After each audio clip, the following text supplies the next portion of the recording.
the problem child, 5-0 undefeated boxer, Jake Paul, who has a gigantic fight coming this weekend, fighting Anderson Silva Saturday night on Showtime pay-per-view. My brother Jake, how are you? Good, man. It's about to be crazy. Saturday night.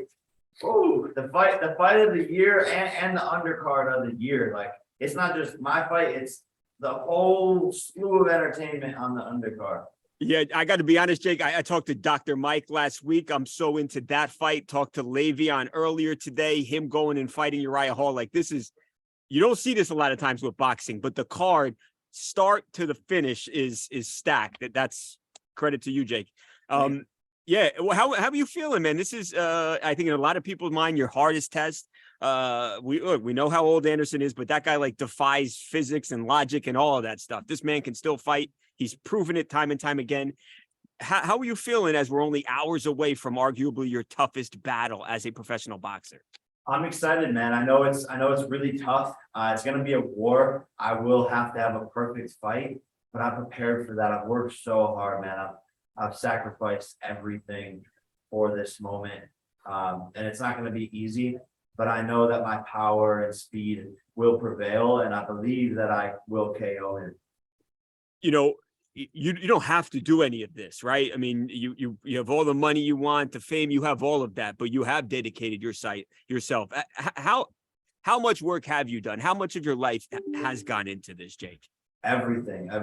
You know, it's cheesy to say, but blood, sweat, and tears. You know, and you seriously have to sacrifice everything for this sport, because if you don't, the truth will come out in the ring. You know, and everything you sacrifice will show in the ring. And so I've given this sport my all for the past couple of years. And I love it, man. I love it. I'm addicted to this. I'm addicted to fighting.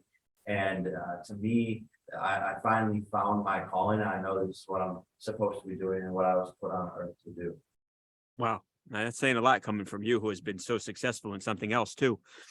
You know, you guys, you clearly have respect for him, right? This one seems a little bit different in that, like, you're a combat sports fan, like all of us are, and he's a GOAT, he's a legend. So I'm sure you looked up to him to some degree.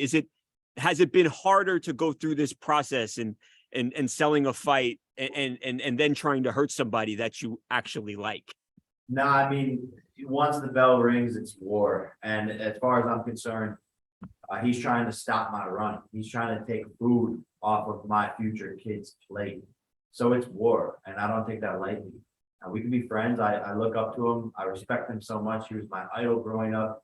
He's a legend, all of that. But when the bell rings, man, I'm ruthless. Like, I'm not playing games. You know, someone could get seriously hurt, and I know it's not going to be me. I won't let it be me. So we are the modern day gladiators. Boxing has evolved from, the dudes who were thrown in with the lions with the sword. So we are the modern day gladiators. And it's not a game.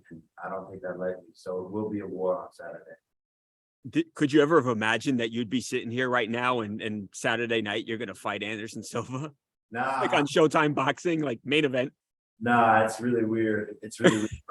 I was jumping rope yesterday at the open workout. I just looked up, saw the giant posters of us facing off. All the crowd was there. There's 80 cameras on me, and I'm like, what's going on? This is trippy. Yeah, it's so wild. It's so wild. You don't only put on a great show when you're in the ring. It's also about the whole event. Do you have anything special planned? Whether it's, I mean, you wore a $380,000 watch to the workout, right? So, anything special that you can give us a little hint about? Walk in, guess, anything like that going on, Jake? Don't really have anything special. I've been so locked in that on fight night, I just want to get into the ring and just go. I haven't really built anything up for the fight. The show will be my performance. Yeah, and that's good enough. Do you have anyone in mind, Jake, that you might call out after you win? There's a lot of people. I think everyone will be wanting to fight me after this. This is the start of a bunch of mega fights here. But I think names like Canelo, McGregor, Diaz, Tommy Fury, KSI is still there. Heck, I could fight Logan Paul. Why not? So you never know what can happen. I'll get you out of here on this one. I think I asked you about the betting odds last time I talked to you a few weeks ago. At that time, you were the underdog. Now you're a pretty sizable favorite, like almost 2-1 now. I guess that means the people think you're going to win. I guess so. Shout out to the people. Hey, I don't know, man. That seems kind of crazy. Like, if you really put it in perspective, it's like I've been boxing for 2.5 years. He's been boxing for 20 something years, and I'm the favorite. What the fuck?